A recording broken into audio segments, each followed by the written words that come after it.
እውን ናፖሊዮን የዓለማችን ቁጥር አንድ ምርጡ ጄኔራል ነው? በ1769 በፖሊስ ከተወለደ ታዳጊነቱ ተራ ነበር። ከፈረንሳይ ባገኘው ስኮላርሺፕ በልጅነቱ ሚሊተሪ ስኩል ገባ። በ16 ዓመቱ ትምህርቱን አጠናቀቀ። በ20 ዓመቱ ሰከንድ ሉቴናንት ሆነ። በ24 ዓመቱ የፈረንሳይን አብዮት ተቀላቀለ። በቶሎን ሜዳ በሰራው ጀብድ በ24 ዓመቱ ወደ ጄኔራልነት አደገ። ጣሊያን ፈረንሳይን ወረረች።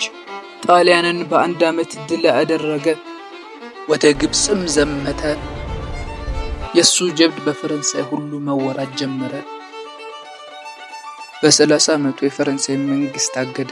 ራሱን የምክር ቤቱ ኃላፊ አድርጎ ሾመ። በ35 ዓመቱ ራሱን ንጉሠ ነገሥት አድርጎ አነገሰ። ዘውዱንም ራሱን አለበሰ። ስልጣን የኔ ፍቅረኛ ነች አለ። በዚሁ መሃል ትልቁን ስህተት ሰራ። ራሺያን ወረረ።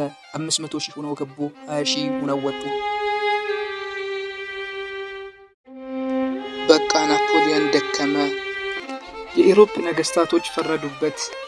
በሴንት ሄለን ደሴት ላይ እስረኛ ሆነ። በተወለደ በ51 ዓመቱ ከዚህ ዓለም በሞት ተለየ።